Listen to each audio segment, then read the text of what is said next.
Why does Russia own a little piece of land above Poland? It's called Kaliningrad Oblast. And this is a picture of it, as we can see here.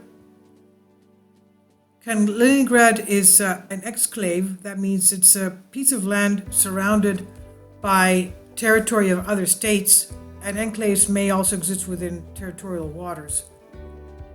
It's between Lithuania and Poland. So why does Russia own this strip of land in Europe? Russia divided into 85 states or oblasts, and one of this is Kaliningrad, population of just under 1 million people. And it's equal to size of Timor, East Timor.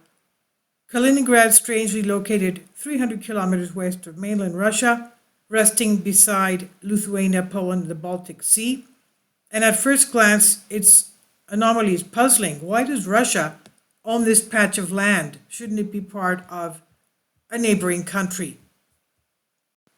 Now, these are the 13th century kingdoms of Prussia.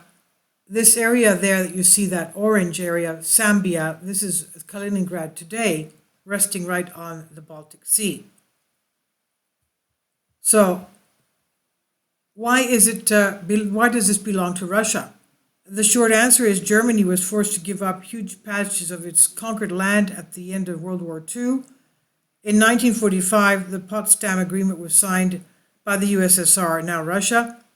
Britain and the US, it specifically gave Kaliningrad, known as the German Königsberg at the time, to Russia without opposition. That's because Russia had already invaded and taken the area from Germany a few months earlier.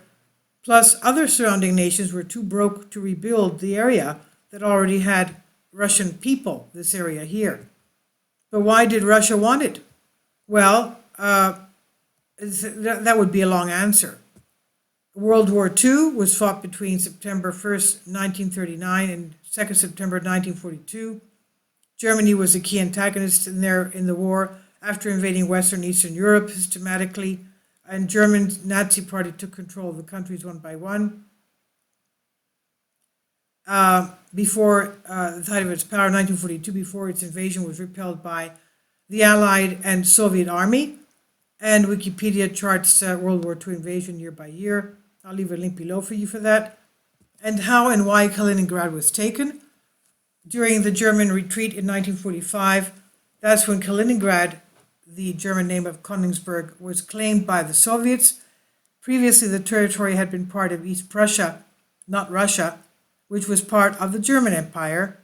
The Soviet leader at the time was Joseph Stalin, and he wanted the German-occupied East Prussian territory because, one, it would provide the Soviets with first free ice, free port for the Navy and trade.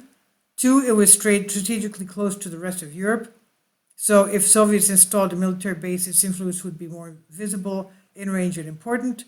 And three, it was a major city close to the USSR. This would make it a perfect location to launch anything in the area. Now, Stalin's army of 1.5 million Soviet troops invaded Kaliningrad during the East Prussian offensive, 13th January 1945 to 25th April 1945.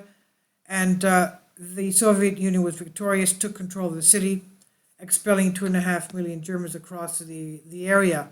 And a few months later, in August 1945, the Potsdam Agreement was signed by USSR, now Russia, Britain, and US, specifically giving Kaliningrad to Russia without opposition. After 1945, a year later, after the war ended, Königsberg was renamed Kaliningrad after the Soviet Mikhail Kalinin, and Russia quickly developed Kaliningrad into a closed military zone, which became important during the Cold War. So I'll leave links below for you for this, and that's why Russia has this strip of land, the old Sambia of the Prussian kingdoms, right there, as you can see, in the Baltic Sea, the first ice-free port in the area of the Baltic Sea, and basically has a lot of military in there. There it is, right there. Again, that little strip in the about 11 to 12 o'clock position. And The red area that we see is definitely Russian territories. Okay, the brown, as you can see there, Crimea, is what was taken in 2014. So I'll leave links below for you for this. Please leave your comments, and thank you for your support. Kindly support my Patreon account. The daily posts are 5 videos daily, and they are totally different from what I have on my YouTube channel.